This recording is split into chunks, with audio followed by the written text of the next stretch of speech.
Your body needs fuel. The only reason to put fuel in your body is so you can go. If you're hungry, that means your body needs fuel. Your body knows exactly what it needs and it will communicate it to you. When you are hungry, on a scale of 1 to 10, like 7 to an 8, that's a good level of hungry.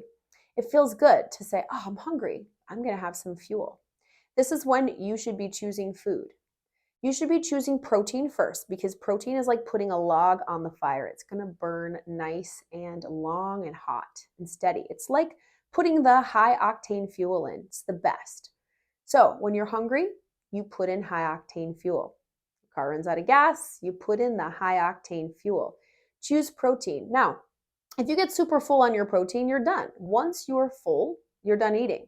Just like at the gas station, I don't see many people keeping the nozzle in the gas tank and just letting it overflow and then filling the back seat and filling a couple cans and putting it in there. No, you fill the tank, you leave. Our society makes this very hard because we have large portions.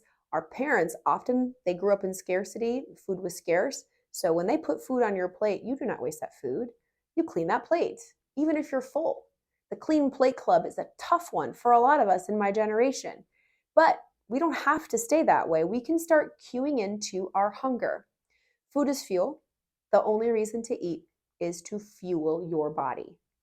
So, how do you do this? You choose protein first.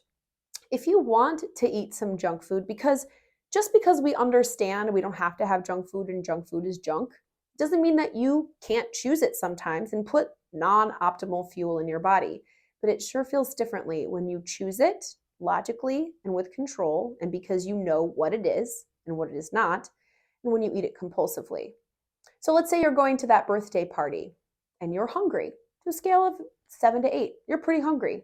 You go there, they've got a pile of food there. It's not super duper healthy, but you find some protein options. So, what do? You grab that protein, you eat the protein. You see the cake. You think, do I want the cake? I don't know. The cake isn't good for me, it's sugar. Maybe you don't want the cake. There's no desire for it. That's awesome. What if you're like, my mom made the cake? She's going to have hurt feelings if I don't eat the cake.